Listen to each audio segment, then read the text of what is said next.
जय हिंद। मेरा नाम भगवान सिंह है। मैं MP first mount Everest climber हूँ। दुनिया की सबसे ऊंची चोटी पे 19 मई 2016 को सुबह 9:30 बजे मैंने अपने देश का फिर देश का झंडा फहराया था। उससे पहले पूरी दुनिया की चोटी पे मध्य प्रदेश से कोई नहीं पहुंचा था। 2006 में मैं एक ग्वालियर छोड़ के आया था। एक छोटा सा सपना लेके आया था कि मैं अपने प्रदेश को दुनिया की सबसे ऊंची चोटी पे पहुंचाऊं, जिसको पहुंचाने में मेरे को 6 साल लगे। और 6 साल मैंने मेहनत करी और तब जाके ना ये 2016 में मेरा सपना पूरा हुआ और इतना बड़ा अचीव मैं कर पाया। वो मेरा एक जो एवरेस्ट क्लाइंबिंग का सपना था, जब मैं 40 साल की उम्र में एवरेस्ट चढ़ गया था, उसके बाद से फिर मैंने कभी पीछे मुड़ के नहीं देखा और हर साल एक अपने प्रदेश के लिए, देश के लिए रिकॉर्ड बनाता हूँ। और इस साल 2025 में भी मैं एक ऐसा रिकॉर्ड बना के आ रहा हूँ जिसे लोग आप सोच भी नहीं सकते। और मैंने सोचा भी और उसको पूरा भी करा। अभी तक पूरे वर्ल्ड से एवरेस्ट बेस कैंप तक साइकिल से कोई नहीं पहुंचा था, और जिसके लिए मैंने 1 साल मेहनत करी और जो मैंने सपना देखा था। बोलते हैं ना कि सपने सच नहीं होते, बल्कि अगर ईमानदारी से मेहनत करो तो हर सपना सच हो सकता है। मेरे हाथ में कोई माउंट एवरेस्ट नहीं बनी, मगर उसके बाद भी मैंने ऐसा सपना लिया और वो करके दिखाया। समझे?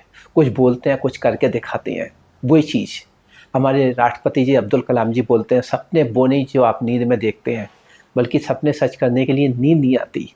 और वही हालत मेरी है। जब भी मैं अपने दिमाग में एक टारगेट लेता हूँ, जब तक मैं उसे पूरा नहीं कर लेता मेरे को नींद नहीं आती।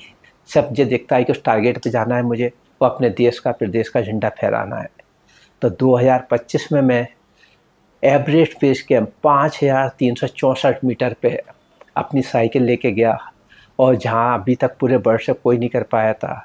मैंने 52 साल की उम्र में ये रिकॉर्ड और ये कारनामा करके दिखाया है। एवरेस्ट बेस कैंप ले आना साइकिल इतना आसान नहीं था। अभी तक नेपाल में बहुत बुरी हालत थी, राजनीतिक माहौल ख़राब था। उसके बाद साइकिल अपनी भोपाल से लेके जाना, उसके लिए बहुत सारी परमिशनें लेना। वहाँ पे चढ़ने का कोई रास्ता नहीं है, माइनस टेम्परेचर है। एक दिन में 9-9 घंटे पीठ पे टांग के साइकिल चढ़ाना। मेरी साइकिल थी 15 किलो की और 9 किलो का मेरा बैग। ऐसे करके मैं अपना वेट पूरा अपने ऊपर कंधे पे रख के और एक दिन में 9 घंटे साइकिल चलाता था। समझे? बस एक ही टारगेट था कि मैं साइकिल को तो माउंट एवरेस्ट के बेस कैंप तक पहुंचाऊं, अपने देश का झंडा फहराऊं। और 24 सितंबर को 1:22 पे वो मेरा सपना पूरा हुआ और इंडिया से साइकिल से पहुंचने वाला मैं पहला बना। जी, मैंने अभी नया नया अचीवमेंट करा है। क्या आपको सरकार से कोई मदद मिली है? सर, साहसिक खेलों में एमपी के अंदर कुछ भी नहीं है। जब मैं एवरेस्ट गया था तब भी मेरे को 9 साल इंतजार करना पड़ा पैसा इकट्ठा करने के लिए। समझे? आश्वासन सब देते हैं। हम लोग देश के, प्रदेश के लिए इतना बड़ा अचीवमेंट करके आते हैं, सिर्फ मिलता तारीफ है। अगर किसी दिन ऐसी एक्सीडेंट में मारा गया तो 2 मिनट का मौन रखा जाएगा और कुछ नहीं होगा। क्योंकि हम साहसिक खेल वालों को बोलते रहे ये तो पागल है, ये तो ऐसे काम। मगर उनको वो पागलपन के जे पीछे जे नहीं, हमारी देशभक्ति नहीं दिखती, हमारा प्रदेश के लिए प्रेम नहीं दिखता कि हम कोई पैसे कमाने नहीं जा रहे। सिर्फ आज जे जो मैं भी ये करके आया हूँ कि अरे देखो, मध्य प्रदेश भोपाल का कोई बच्चा तो देखो, इसने मेहनत करी, हिम्मत करी और यहाँ तक पहुँचा तो सही। उस चीज़ को कोई नहीं देखता। नेपाल तक साइकिल ले जाने में आपको किन कठिनाइयों का सामना करना पड़ा? सर, साइकिल तो मेरे को नेपाल से ही मिल सकती थी, मगर मैं चाहता था कि भोपाल से मेरी साइकिल, तो इसको हेलीकॉप्टर से पैक करके ले आना, जिसके लिए मेरे को हेलीकॉप्टर के किराए में साइकिल के इंक्लूड करने पे मेरे को 10-10 हज़ार रुपये अलग से देना पड़े। तो मेरे को सबसे ज़्यादा तो ट्रांसपोर्टेशन ये पड़ा। फिर जाकर नेपाल के अंदर नेपाल गवर्नमेंट से साइकिल ले जाने की परमिशन, क्योंकि जो एवरेस्ट वाला एरिया है उसको सागर माथा बोलते हैं। तो सागर माथा के अंदर बहुत सारे डिसिप्लिन है, बहुत सारे नियम है जो उनके फॉलो करना पड़ते हैं। अगर मैं यहाँ से नेपाल से साइकिल लेके पहुँच जाता, उनके नियम फॉलो नहीं करता, तो मेरे को साइकिल लेके वापस आना पड़ता और मैं रिकॉर्ड नहीं बना पाता। इसलिए मेरे को नेपाल गवर्नमेंट से 2 दिन वहाँ पे रुक के परमिशन लेना पड़ी। फिर उनके वहाँ के जितने भी चेक पोस्ट हैं, उनके जितने भी नियम हैं कि कहाँ-कहाँ पे तुम्हें साइकिल चलाना है, कहाँ-कहाँ पे नहीं चलाना है, साइकिल कैसे लेके जाना है, गंदगी नहीं फैलाना है, ये सब उनके नियम पूरे फॉलो करना पड़े। उसके बाद जाके ये अचीवमेंट हुआ सर। नेपाल में राजनीतिक उथल-पुथल के कारण क्या समस्या उत्पन्न हुई? सर मैं ना ये आज से 15 दिन पहले ये रिकॉर्ड बनाने की तैयारी कर चुका था। मेरे फ्लाइट के रिजर्वेशन भी हो गए थे और साइकिल भी तैयार हो गई थी। जब एयरपोर्ट पहुंचा मालूम पड़ा कि वहाँ पे नेपाल में कोई राजनीतिक हलचल ऊधम हो गई है और फ्लाइटें पूरी कैंसिल हो गई हैं। उसमें मेरा 21,000 रुपये का नुकसान हुआ। उसके बाद जैसे ही हालात सामान हुए, मैंने फिर नेपाल से बात करी कि अब ऐसे साहब भी आ सकते हैं। बोले हाँ अभी सब कुछ खुल गया है। और फिर मेरे को दोबारा टिकट करवा के फिर दोबारा जाना पड़ा, क्योंकि फिर दिसंबर जनवरी में वहाँ पे आइस फॉल चालू हो जाते हैं।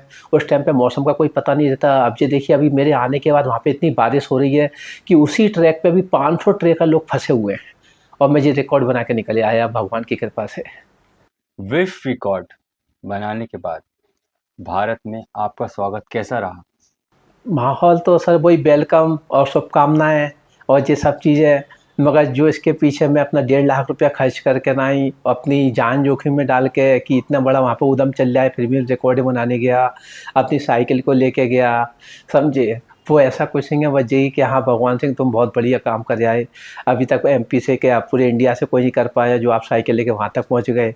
बस ये सुनने को मिलता है तुम तो भगवान हो, कुछ भी कर लेते हो, मगर उसके पीछे ये नहीं दिखता कि उनकी कितनी मेहनत, आर्थिक परेशानी कितनी। जो मेरी 20,000 रुपये की 22,000 रुपये की तनख्वाह है, मैं उसको साल भर इकट्ठी करता हूँ और फिर जाके जी अपने प्रदेश के लिए अचीवमेंट करके आता हूँ। आपने माउंट एवरेस्ट तक कितने किलोमीटर साइकिल चलाई? अब सर वहाँ पे किलोमीटर में नहीं चलता, उसमें चलता है कितने हज़ार मीटर की ऊंचाई पे गए हम।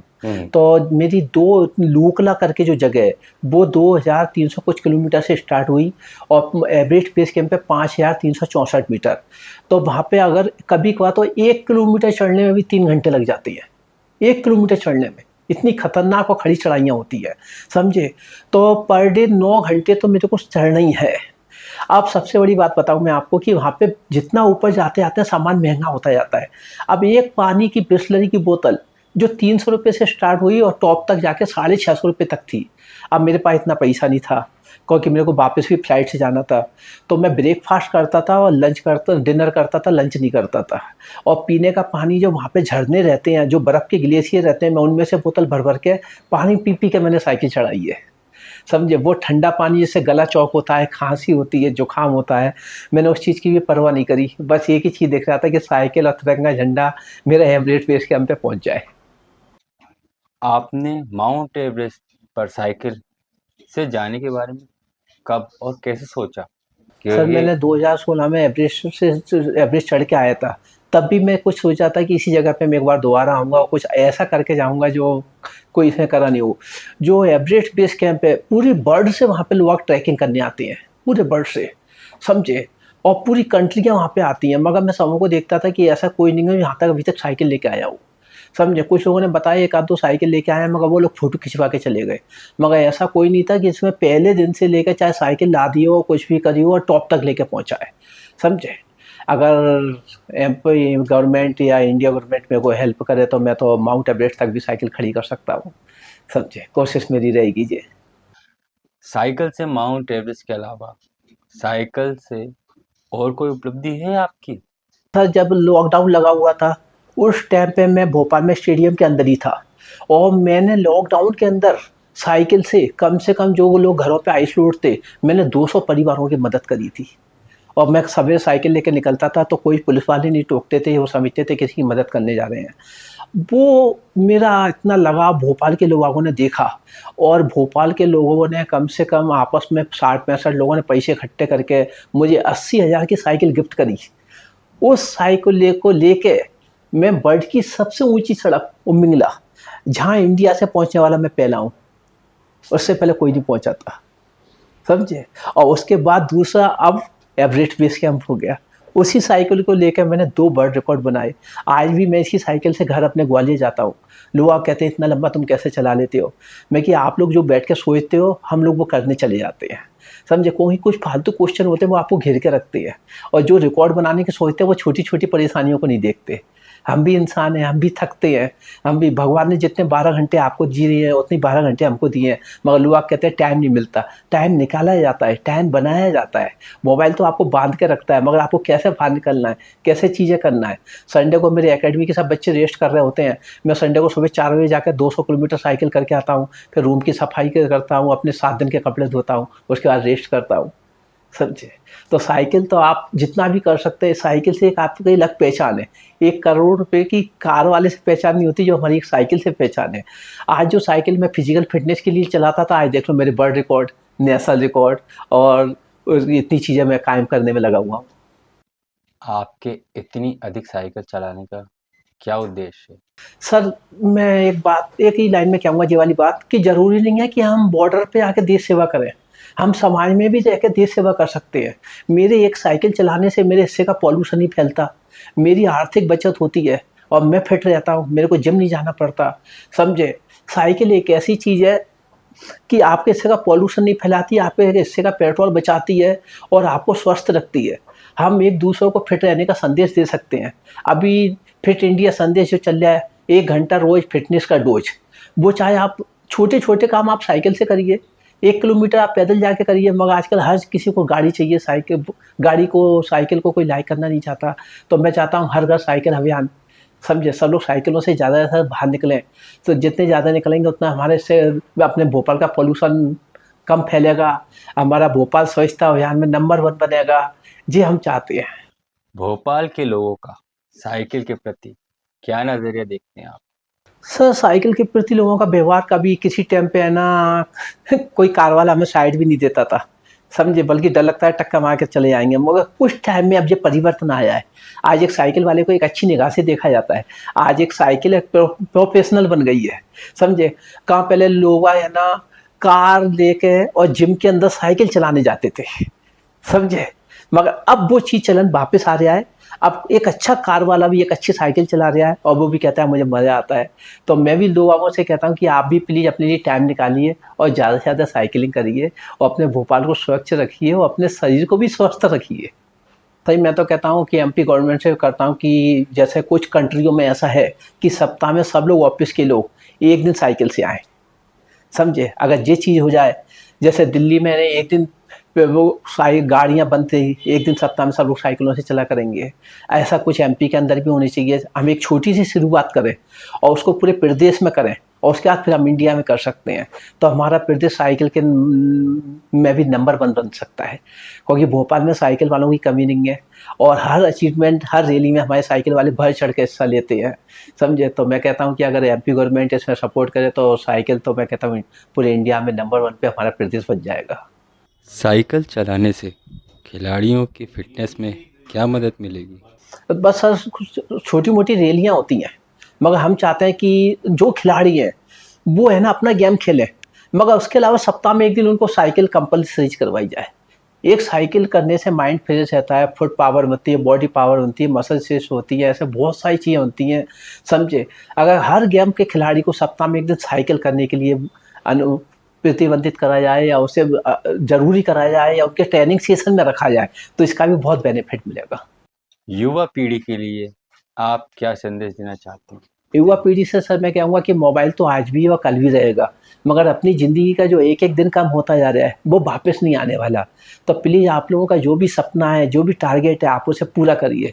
एक उम्र निकल जाने के बाद फिर सपने पूरे नहीं होते, समझे? आज जैसे मैं आज ये स्पीच दे रहा हूँ, बच्चों को बोल रहा हूँ, अगर आप भी कुछ बन जाएँगे तो आप मेरी जगह खड़े होके आप भी अपने देश के, प्रदेश के लिए, अपनी नौकरी और अपने परिवार के अलावा कुछ सोचिए कि मैं भी एक कोई रिकॉर्ड बनाऊँ।